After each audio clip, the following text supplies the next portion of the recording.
Hi, dear cricket fans, subscribers, and friends of cricket happenings. What a magnificent game we had here at the Chinnaswamy Stadium here in Bangalore today. I can't wait to actually bring you the report. Let me start off right now. While England marching towards the highest successful chase in World Cup history were hit by an incisive spell of Zahir Khan, which yielded only 11 runs in 3 overs and 3 wickets, and the match ended in a glorious tie with England and India tied at 338 to share 1 point each in this ICC Cricket World Cup match, which was played at the packed Chinnaswamy Stadium here in Bangalore.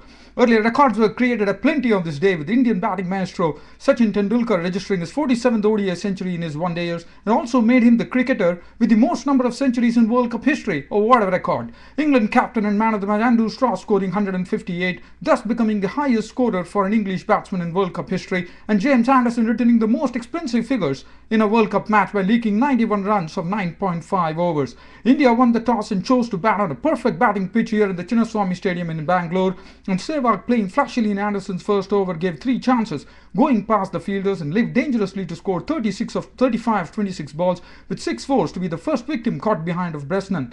Tendulkar and Gambhir then put on 134-run partnership for the second wicket, with Tendulkar in sublime touch striking successive sixes of spinner Graham Swan and then hitting Paul Collingwood out for sixes to put him out of the attack, and Gambhir also playing some neat drives and lofted strokes. Gambhir fell to Swan for 51 of 61 balls with 5 fours. Later, Yuvraj Singh joined in and played an unusually sedate role by giving all the strikes to Sachin Tendulkar, but hit the loose ones for boundaries. Tendulkar, after making 120 of 115 balls with 10 fours and 5 sixes, departed in the batting power play to Anderson. Yuvraj left for 58 of 50 balls with 9 fours. Dhoni and Pathan made 31 and 14 respectively, and India were all out for 338, with Bresnan returning figures of 5 for 48 for his superb bowling. Well, this is the one which everyone has to listen to. England were given an ideal start by opener Strauss and Peterson, racing 68 in the 10th over. Munaf Patel caught and bowled Peterson for 31 of 22 balls with 5 fours. Strauss was stroking the ball magnificently and hardly looked in trouble against spin and pace alike, and Jonathan Trott, the form man, after making a busy 16, was LBW to Piyush Chawla with the score on 111 for 2 in the 17th over. Bell joined Strauss and put on 170 runs for the third wicket, with Ian Bell also dealing with Indian bowlers at ease and collecting runs at will, and England were closer to victory. And then this happened in the 43rd over, with the batting power play taken and the public slowly moving out of the stadium as no hopers. Entered the man with the cherry in hand, with England needing 57 for a win in 44 balls with 8 wickets intact. He was Zahir Khan, who first forced Bell to play a lofted stroke into the hands of Kohli for 69 of 71 balls with 4 fours and a 6. As the batsman crossed, Zahir Khan produced a real toe crusher that had the English captain Andrew Strauss LBW for 158 of 145 balls with 18 fours and a 6. Suddenly, India's body language changed from the drooping shoulders to the charged up guys as 2 new batsmen at the crease, Paul Collingwood and Matt Prior.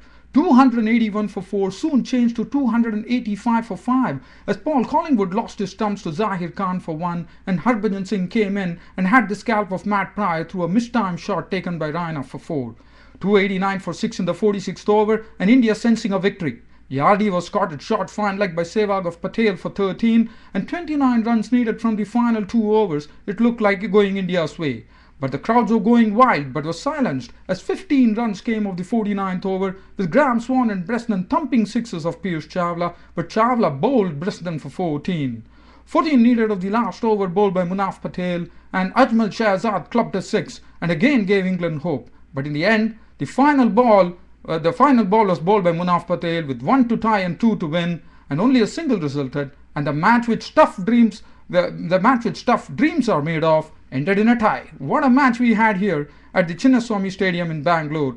We could have after 1999, I think this was the best match that could have been played in World Cup history. What a match it was. Right now, since I have already completed my report, let me just go through the bowling here. Before that, I would like to say, I would be, if I get time, I would be just analyzing the game. But let me talk about the bowling figures. Anderson returning figures, which would be very, very expensive. 9.5 overs, no maiden, 1 for 91. Ajmal Shahzad bowled 8 overs, no maiden, none for 53. Tim Bresnan, 10 overs, 1 maiden, 5 for 48 returned. Best figures by an English bowler in World Cup, I suppose. And also Tim Bresnan bowled superbly. He was absolutely on the money. He didn't give any room for the Indian batsman, I would say. Graham Swan, 9 overs, no made and 1 for 59. Didn't look effective today. Paul Collingwood was hit out of the attack, 3 overs, no made and 1 for 20. Michael Yardy bowled 10 overs, no made and 1 for 64. But I thought Michael Yardy really bowled well. He was hitting. He was bowling the right lines, and it was not easy to score of Michael Yardy, even though he leaked 64 runs, probably that all attributed in the last over. Otherwise, I thought Michael Yardy also bowled well. As far as the Indian bowling, what to talk about Zahir Khan, how he came and actually transformed the game, which was absolutely, England were cruising at 281 for 2 in the 43rd over, and then they were all out for, they made 338 for 8. You can just imagine what could have gone on. Zahir Khan produced such a beautiful burst of bowling. 10 overs no maiden, 3 for 64. Munaf Patel bowled well, 10 overs no maiden, 2 for 70. Piyush Chawla also bowled well, no maiden, 2 for 71. Harbhajan Singh, 10 overs no maiden, 1 for 58, was the most economical of all. 7 overs for 46 for Yuvraj Singh, and Yusuf Pathan bowled 3 overs no maiden, none for 21. Now, the only thing that I would like to tell here is that India need to really rethink here. They need to go with 5 frontline bowlers. That's what my opinion is, because otherwise it is a struggle, because the part-timers were hit a lot, like Yuvraj Singh and Yusuf Pathan. So I think we need 5 frontline. One does not know, probably Ashish Nehra is not fully fit. That's the precise reason he is not there, probably. And one does not know what really is going on, because I know that we went with 4 frontline bowlers, which I think is not the ideal way to go. Probably Dhoni should think in terms of actually having 5 frontline bowlers, and then if at all things go his way, then probably he can just resort to the other spinners too. I think that would be the way to go as far as I'm concerned. But well, Dhoni might differ with me probably on this. And then as far as this match was concerned, what I really want to say, Sachin Tendulkar was superb today. The way he was in sublime touch, the way he was hitting, the way he dealt with the spinners was really good to see. Yuvraj Singh, unusually sedate, I would say. He was, and probably I was having a feeling, that a sneaking feeling, that Yuvraj Singh probably was looking a bit tired. I wouldn't know probably whether he was fully fit or what, but he was looking a bit tired on the field too. There was not much of a real the push that we see in Yuvraj Singh. And probably he was also trying to get into form today, and that's what he did. That is some refreshing news for India going into this ICC Cricket World Cup. And as far as England were concerned, they have a lot of positives. Tim Bresnan returning beautiful figures of 5 for 48.